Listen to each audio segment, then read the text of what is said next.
It's my other horrible mistake, and like I Nope.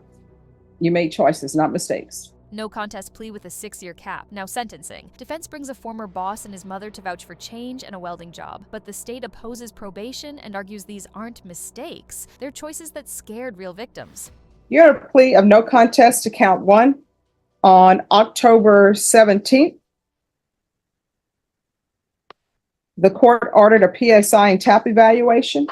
According to the plea bargain agreement,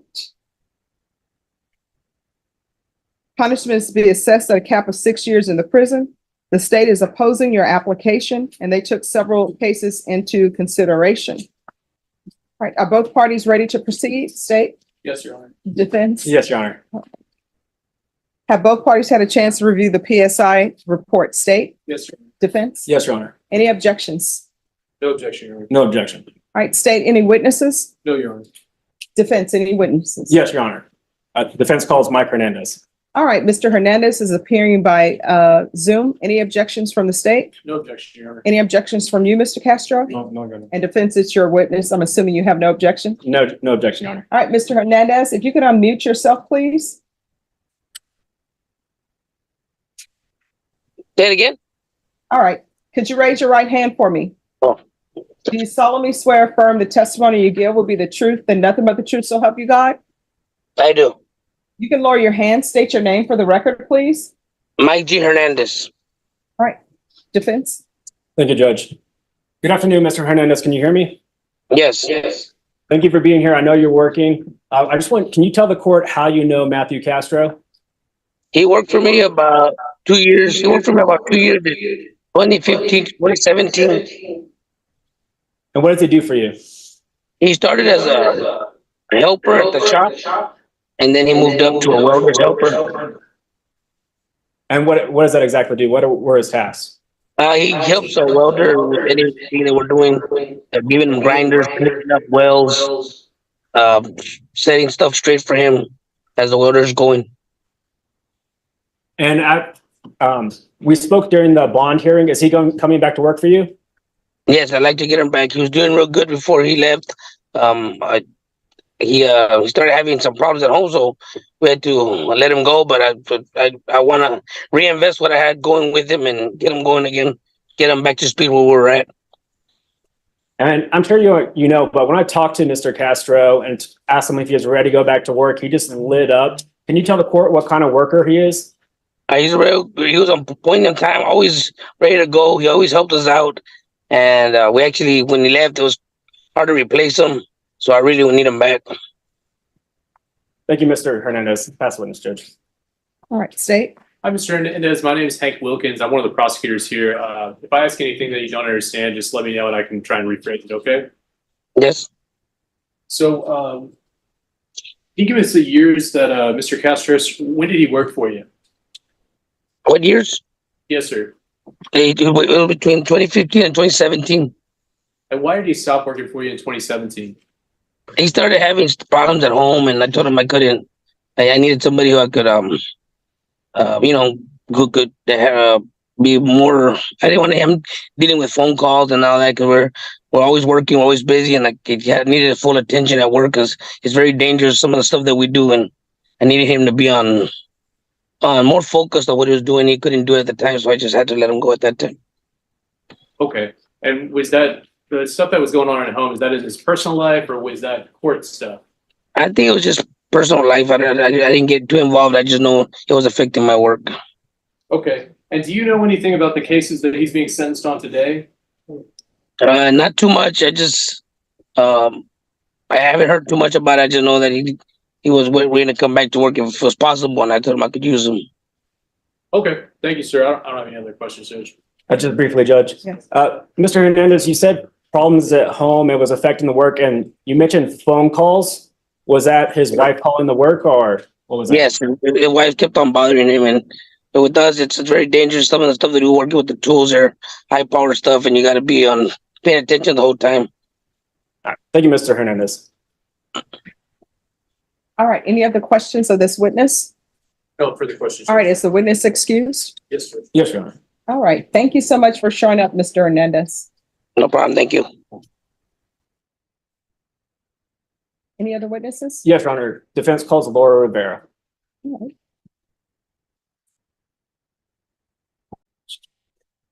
All right, can you raise your right hand for me? Yes. Do you solemnly swear or affirm the testimony you give will be the truth and nothing but the truth, so help you God? Yes, ma'am. All right, you can lower your hand, state your name for the record. Laura Rivera. Defense. Ms. Rivera, can you tell the court what your relationship with Matthew is? His mother. And can you tell the court, growing up, what kind of child was he? Real good. My mom and dad helped me raise him. He, always followed my dad and mom was around.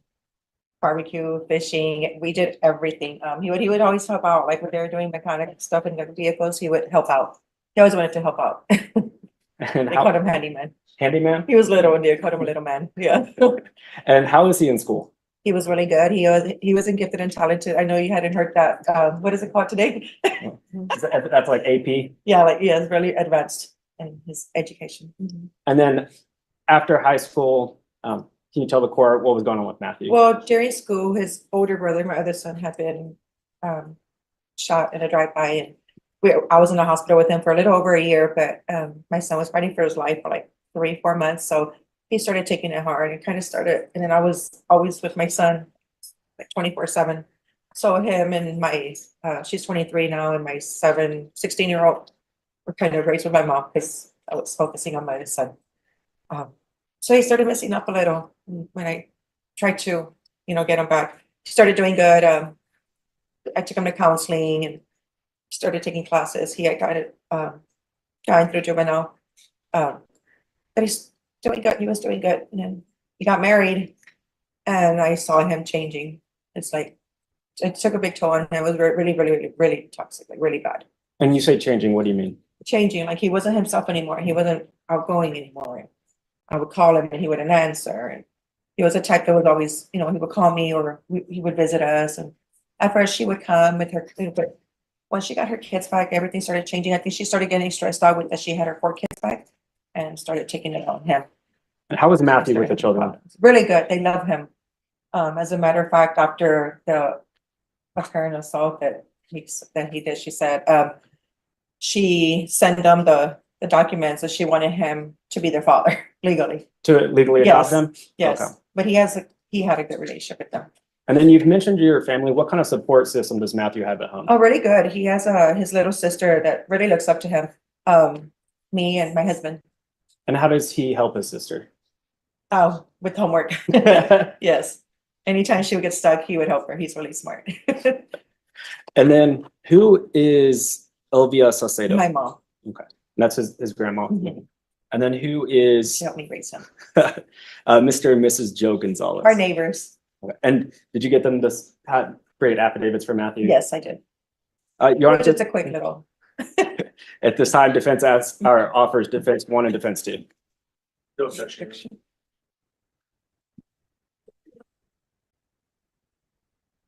Okay, any other questions?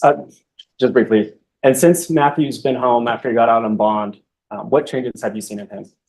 Outgoing again, helping out, loves to eat, watch movies together. He's just outgoing again. He's himself again. Back to his old self? Mhm. And Yes. can you tell the court why Matthew would be a good candidate for probation? I feel like he's ready to move forward from his marriage and just have a life, normal life, not arguing and fighting. And he doesn't have any kids or anything, so he still has a chance to work and just be a better person. And here to live with you? With me, yes. And then we are going to be moving to a new home soon too, so we're gonna get out of the area. Yes, Thank you. I need him. Pass the witness, Your Honor. Thank you. State. Hi, Mr. Rivera. My name is Hank Wilkins. I'm one of the prosecutors here. So you've known Mr. Castro his whole life? Of course. Okay. So you were in contact with him when he got sentenced in 2016 to possession of less than a gram, right? He got probation in that case? I believe so, yes. Okay.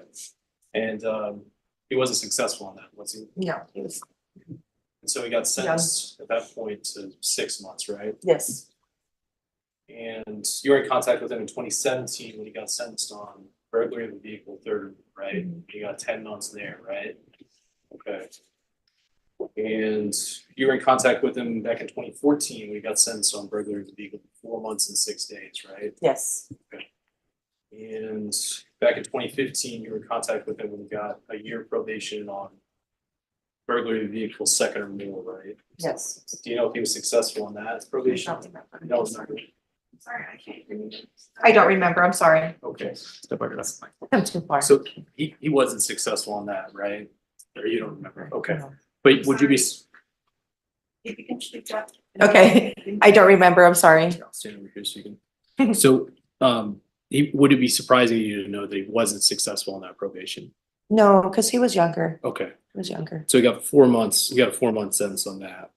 And you were in contact with him in, June of 2022, when you got an obstructing a highway intoxication. Well, yes and no, because he's married, so he hasn't lived with me for a couple of years. Like Okay. 8 years. They got 12 months there, right? You got 12 months probation there, or you got the first month? I know he got probation, yes. Okay, so can you tell the court what's gonna be different about this time?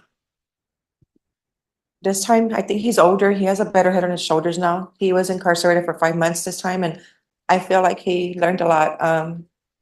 My mom had a heart attack like 2 years ago, and if she- Sorry, just 1 second. Excuse me. There's no talking in the box to each other. Separate.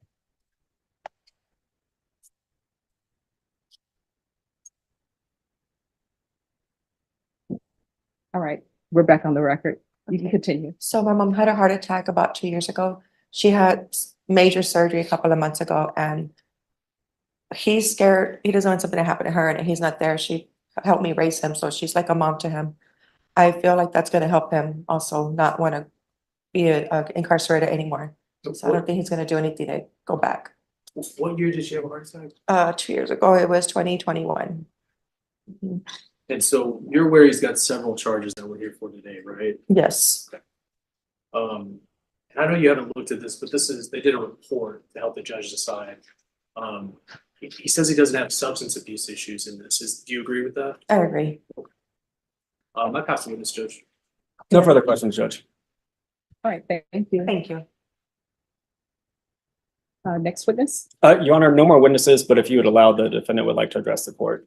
All right, I mean, he can address the court as a witness. Yeah. All right, you want to raise your right hand? Do you solemnly swear and affirm the testimony you give will be the truth, and nothing but the truth, so help you God? All right, you can lower your hand, state your name for the record. Matthew Castro. All right, defense, any questions or no? No, Your Honor. State any questions? Sure, yeah. So Matthew, my name is Hank Wilkins. I'm one of the prosecutors here. We've seen each other before, but I've never introduced myself. So if I ask you anything that's confusing or you're not quite sure what I'm asking you, just let me know and I can rephrase it, okay? Yes, sir. Okay, so you were here when I was talking to you a moment ago. And I went through some of the things that you've been in court for before, right? Yes, sir. And it looks like you've gotten opportunities on deferred adjudication, right? Sure. You've gotten opportunities on probation, right? Yes, sir. And you're not always successful in that. Is that right? I was Do what? I'm sorry. I wasn't successful. You were not before. Yes, sir. Okay. So can you tell the court why you think this time is going to be different? I believe that during that time, I was younger. I was going through it because of my marriage. There's no excuse for my actions, but just being in the state of mind that I felt betrayed. I felt worthless. And I guess I wasn't thinking straight. I was younger. I was less mature. And at the time, prison wasn't like on the line, you know? So I was really just being a knockoff. But at this time, now that I know I'm facing prison, I had nothing but time to think while I was in jail. And I was thinking about my grandma, my mom, my sisters, everybody. This time will be different because it's my last chance. I'm facing prison right now, and I don't want to go. Honestly, in my heart, I know I'm not a bad person. I don't wake up every day thinking, who am I going to rob or kill or shoot today? I'm not somebody that's a danger to the community. My whole neighborhood loves me. They're all older people, and since I was little, I've always helped them. And I really believe it. But if you give me one more chance, I'll succeed. And if I don't, I'm not gonna run. I'll turn myself in, and y'all could do what y'all will with me. So, you said you're not a danger to the community, but do you think that some of these charges that you're charged with might make people have the idea that you're a danger to the community? Maybe in some light, yes. So you're a felon, and one of these charges is felony possession of a firearm. That sounds dangerous, right? Yes, sir. And a couple of these are burglaries. That sounds dangerous, right? Sure. What year did you get married? In 2019, March 15th. Okay. So I know that there was some testimony that some of this might be tied, some of your criminal actions might be tied to your marriage, but But I was with her way before that. way before that, okay.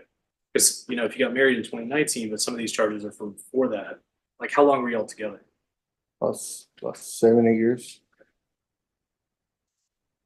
And are you taking responsibility for your actions or are you blaming your ex? No, I'm taking responsibility. Like I said, I'm not trying to justify my actions, but at the current state of mind that I was compared to now, I feel like I'll be a lot more successful because now there's no more. That's it. Like I'm saying, now I'm facing prison, and I don't want that. I don't want to go and something happens to my grandma. Like I said, sir, if you give me one more chance, please, and if I mess up, which I know I won't, I feel real confident this time. Y'all could give me the max if y'all want. You know what I'm saying? Because I know I'm gonna do good. I have a job lined up. And my plan is to pay all. If I can pay restitution to the victims of my crimes, I am. I'll do whatever needs to be done to show that I'll be successful with this, and to show that I have a heart and that I'm not just somebody that wakes up every day thinking, how am I gonna f up the world? You know what I mean? So did Mr. Lyles go over this with you? This is the pre-sentencing. They do a report for the judge to help her make a decision. Did he talk to you about this at all? Yeah. Okay. So one of the things that was in here was you don't think you have a substance abuse problem. Is that still something the same that you believe that's still? Yeah. I'm not. This wasn't all because of judges, because of what else I did. Okay. I passed the witness, Judge. Thank you. Just briefly, Matthew, is there anything else you want to say to the judge or to the victim? To victims, I'm sorry for what I've done. And if I could meet you in person and tell you sorry in person, I will, and I'll pay the restitution. I'll show you that I was immature before. I was letting a situation get the best of me. And now that I'm facing the prison, that's enough. I'm not gonna mess up no more. I'm not. It's like there's no more slaps on the hand, basically. And I had to be there with my grandma too. I just talked to her the other day. She's already, she already had the heart attack, and I don't want to be incarcerated. That's my second month. You know, and I'll do whatever the court needs me to do, what they want me to do. Community, everything. I'll do it to show that I'll be successful. And Your Honor, if I fail to do so, which I'm confident that I will not fail, I'll come back, surrender myself, and face you again, and you can do what you will with me. No further questions, Judge. All right, any other questions? No questions, sir. I have a question. Yes, ma'am. Why did you commit this crime? Why did I commit this crime? Mhm. At the time, I was going through it with my wife. He kept all my belongings, left me with literally nothing, and I was just. So why didn't you go to her house? Excuse me? I said, did you go to her house and take your stuff back? No, she don't get to me. All right, so instead you went to a stranger's house that you don't know, and you went in to take their stuff. It was a RV, man. All right, so, and it's a stranger's RV, Yes, ma'am. which what we were taught in law school, anything really can be a habitation, right? If you're living in it, a car can be a habitation. Yes, sir. So an RV is a habitation. So why are you taking their stuff? Because your girlfriend took your stuff and wouldn't return it. I was just thinking of I needed something, some kind of money, some way real fast. I was just being immature about it. No, why do you call your mom? When I called my mom, Mhm. because I didn't want her to get her involved with me and my wife's problems. Because my wife was right to the point where she ran my vehicles and she tried to keep like the keys away from my mom from her vehicle one time. Because I let them there. There was already a lot of drama going on with her and my family. So why do you, yes. So why do you call your grandmother? I don't want to put her through the stress as well. All right, so you decided to put a stranger through this stress of having their items stolen. It's my other horrible mistake, and like I said, Nope. You made choices, not mistakes. Judge dismantles the excuse. Bad relationship doesn't justify breaking into a stranger's RV. She draws the line between a mistake and a choice, then denies the probation application. Question becomes, do you own it or just explain it away? You know what a mistake is? something by accident. No. Let me just tell you. It's raining outside. Here's the example, Diana. Weather forecast. I don't think anybody really anticipated it was going to rain today. But let's say you know it's going to rain today. Your mom tells you, your grandmother tells you, and so you come to court with an umbrella because you know it's going to rain today. People are coming in wet. You have your umbrella. You go outside and you're like, good thing my parent called me to say it was going to rain because I'm prepared. Now, let's say you don't know it's going to rain. You come to court and you see people coming in wet and you say, shucks, I don't have my umbrella. There's somebody sitting next to you who has an umbrella and you take it. That's a choice. Now, if you know it's raining and you bring your umbrella and you have a black umbrella and the person sitting next to you also has a black umbrella and you leave and you take an umbrella, and when you go outside and it's raining and you open up the umbrella and you realize this is not my black umbrella because I have initials on mine and it's not here, that's a mistake.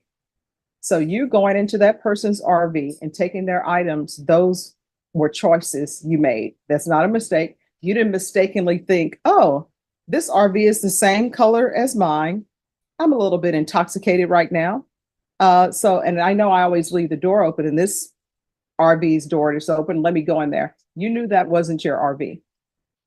You understand? Yes, sir. So you made a choice. So I'm trying to figure out, why did you choose to break into somebody's RV and take their items? And this whole thing about I'm going through things with my wife, that's not going to cut it.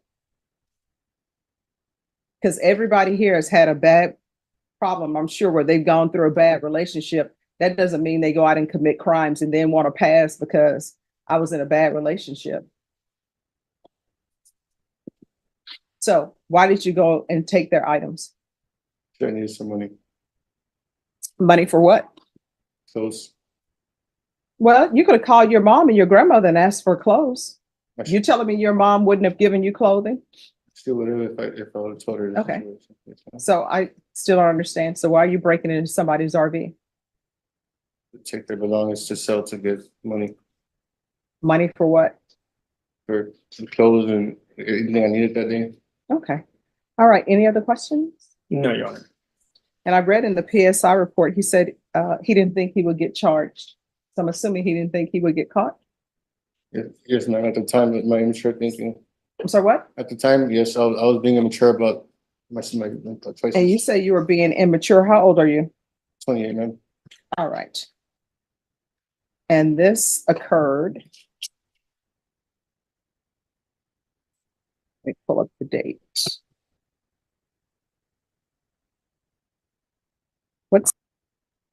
What's the offense date on this? March 8th, 2023. All right. So anything else from either side? Nothing from defense, Judge. Nothing further, Your Honor. All right.